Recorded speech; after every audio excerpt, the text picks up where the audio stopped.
Assalamualaikum warahmatullahi wabarakatuh. Perkenalkan, nama saya Zizali Pratina. Di sini saya dari kelompok 5, kelas MN21B.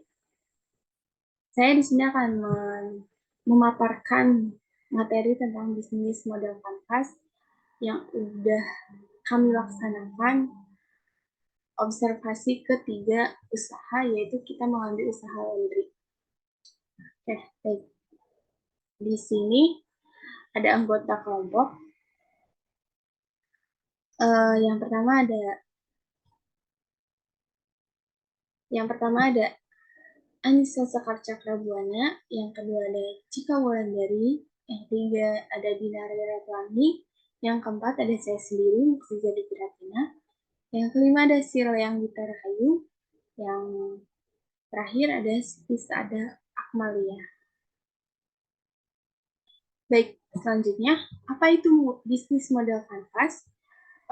Bisnis model kanvas adalah kerangka kerja yang dikenal banyak untuk mendefinisikan model bisnis BMC, disusun dengan tujuan untuk menjelaskan, menilai, memvisualisasikan, serta mengubah model bisnis sehingga kinerja yang dihasilkan oleh pembisnis lebih maksimal. Pastinya BMC ini memiliki salah satu alat strategi yang digunakan untuk mendeskripsikan sebuah model bisnis dan menggambarkan dasar pemikiran tentang bagaimana organisasi menciptakan, memberikan, dan menangkap nilai. BMC ini tentunya suatu alat untuk membantu kita melihat lebih akurat rupa usaha yang sedang atau yang akan kita jalani. Mengubah konsep bisnis yang rumit menjadi sederhana yang ditampilkan pada satu lembar kanvas berisi rencana bisnis tentang 9 elemen kunci yang terintegritas dengan baik di dalamnya mencakup analisis strategi secara internal maupun eksternal perusahaan. Nah, ini 9 elemen BMC. Yang pertama ada key partners, yang kedua ada key activities, yang ketiga ada key resources, yang keempat ada value proposition, yang kelima ada customer relationship, yang keenam ada channels, yang ketujuh ada customer segment, yang kedelapan ada cost struktur, yang terakhir ada revenue stream. Lalu ini pengertian 9 elemen BMC. Yang pertama ada key partner, kemitraan utama menggambarkan jaringan pemasakan dan mitra yang membuat model bisnis dapat bekerja. Yang kedua ada key activities, aktivitas kunci menggambarkan hal-hal terpenting yang harus dilakukan perusahaan agar model bisnis dapat bekerja. Yang ketiga ada key resources, sumber daya utama menggambarkan aset-aset terpenting yang diperlukan agar model bisnis berfungsi. Yang keempat ada value proposition, yaitu proposisi nilai gabungan produk dan layanan yang menciptakan nilai segmen pelanggan secara spesifik. Yang kelima ada customer relationship, yaitu hubungan pelanggan berbagai jenis yang dibangun perusahaan bersama segmen pelanggan yang spesifik. Yang keenam ada channel, saluran perusahaan berkomunikasi dengan segmen pelanggannya dan menjangkau untuk memberikan proposisi nilai.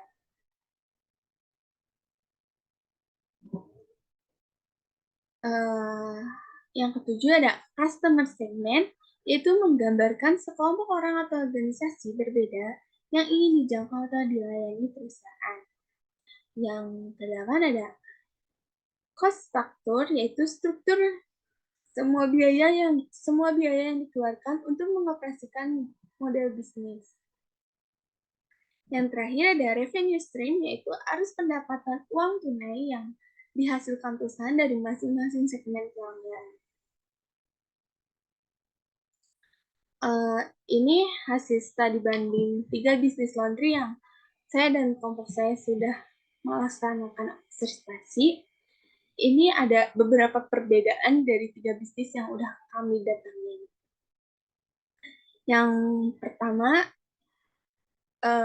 segmen konsumennya dari Alfati Laundry itu 50% mahasiswa, 20% karyawan, 30% rumah tangga atau umum, sedangkan yang kedua di usaha Adila Laundry ini segmen konsumennya masyarakat sekitar lokasi laundry dan rupa-rupa yang ada di Galmas, karena tempat Adila Laundry ini berada di tengah kota di Galmas. Sedangkan Happy Wash Laundry, usaha laundry yang ketiga ini 50% karyawan, 40% IRT atau masyarakat umum, 10% mahasiswa.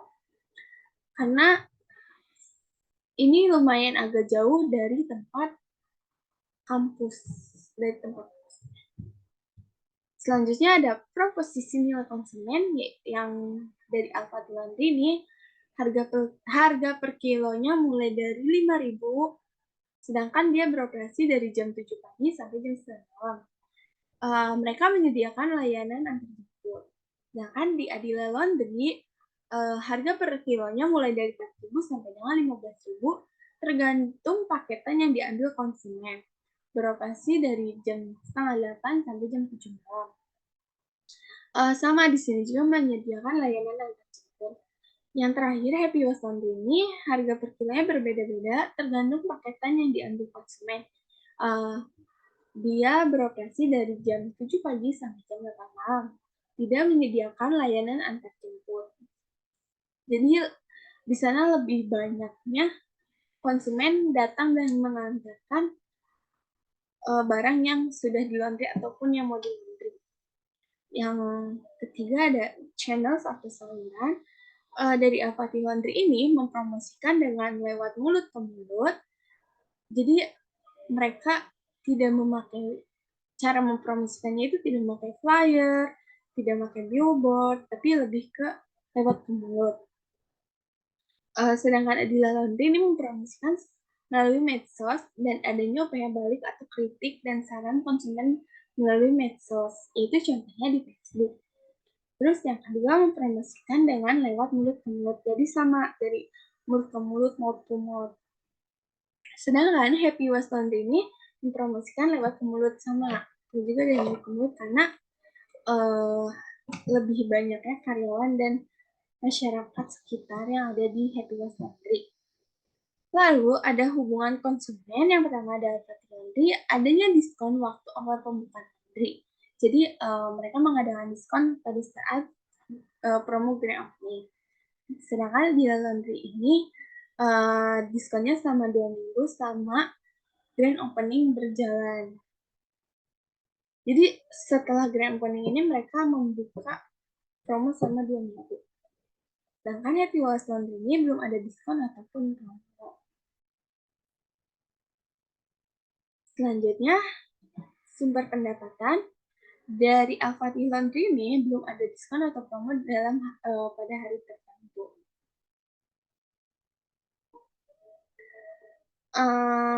Yang di toko Adila Laundry ini belum ada diskon atau promo di hari tertentu karena baru beroperasi selama 1 bulan. Jadi mereka baru adanya promo itu saat grand opening selama 2 minggu, dan selanjutnya mereka belum mengadakan promo karena mereka baru berjalan 1 bulan. Di Happy Wash Laundry ini sama belum diskon atau promo di hari tertentu. Terus sumber dayanya dari Alfati Laundry ini belum ada karyawan karena laundry ini baru beroperasi selama 2 bulan.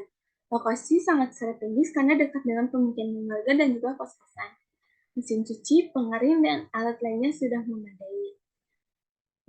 Di Adila Laundry ini mempunyai 4 karyawan, lokasi strategis karena dekat dengan pemukiman warga dan juga kos-kosan. Mesin cuci, pengering, dan alat lainnya sudah memadai. Diutamakan karyawan yang mempunyai pengalaman. Lalu di toko terakhir Happy Wash Laundry mempunyai 9 karyawan. Lokasi sangat strategis karena dekat dengan pemukiman warga dan juga kontrakan, mesin cuci, pengering, dan lainnya sudah membeli. Karyawan baru melakukan latihan sama 1 minggu trainingnya. Jadi di toko ini tuh sebelum mereka bekerja, pastinya ada training dulu selama 1 minggu. Lalu ada aktivitas yang dijalankan dari Al-Fatih Laundry ini, mencuci, setrika, lipat baju, antar jemput laundry ke konsumen, dan pemeliharaan alat atau mesin selama 1 bulan. Jadi setelah dipakai mesin cuci setelah dipakai itu mereka membersihkan alatnya selama 1 bulan sekali.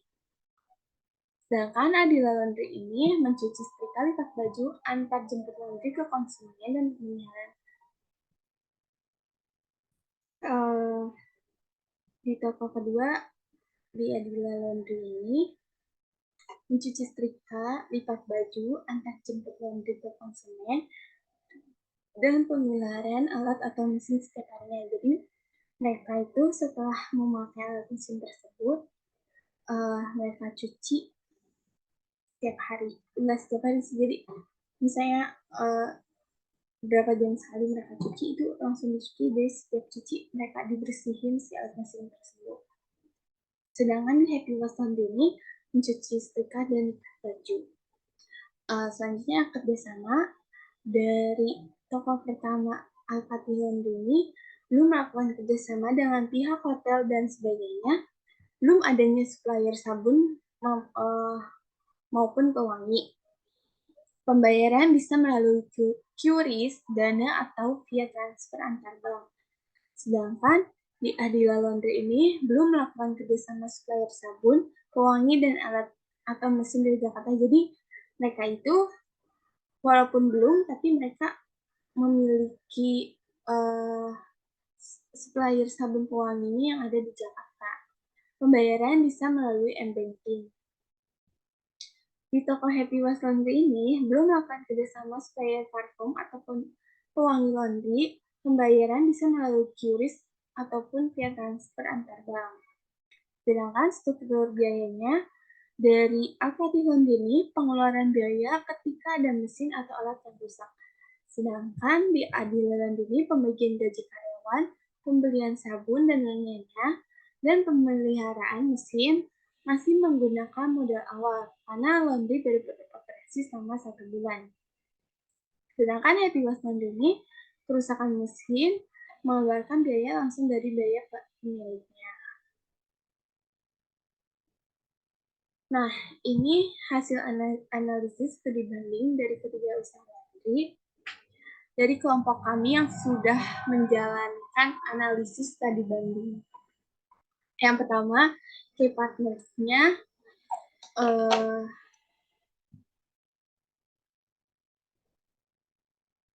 pastinya kami memiliki supplier pewangi laundry bekerja sama dengan beberapa hotel dan rumah sakit yang ada di Karawang.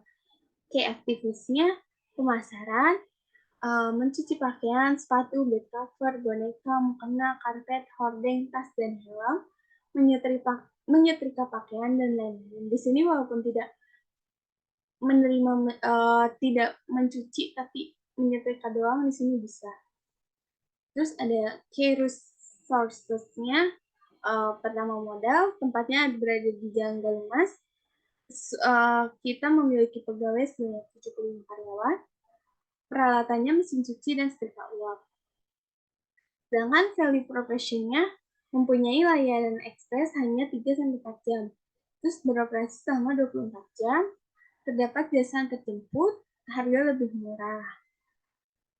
Customer retention-nya menerima kritik dan saran, adanya diskon di hari-hari tertentu. Selanjutnya ada channelnya itu man-to-man, mulut ke mulut, media sosial, brosur, spanduk, dan Google Maps. Tentunya sama billboard juga kami mengadakan. Customer segmennya yaitu mahasiswa atau pelajar, masyarakat sekitar, orang yang mempunyai kesibukan, karyawan, hotel, dan rumah sakit. Lalu strukturnya investasi alat, biaya gaji karyawan, biaya pemasaran, biaya terduga. Revenue stream-nya cucian kiloan dan layanan ekspres. Dan ini dokumentasi eh, hasil observasi kami ke 3 perusahaan laundry. Sekian pemaparan dari saya. Mohon maaf bila ada kesalahan. Wassalamualaikum warahmatullahi wabarakatuh.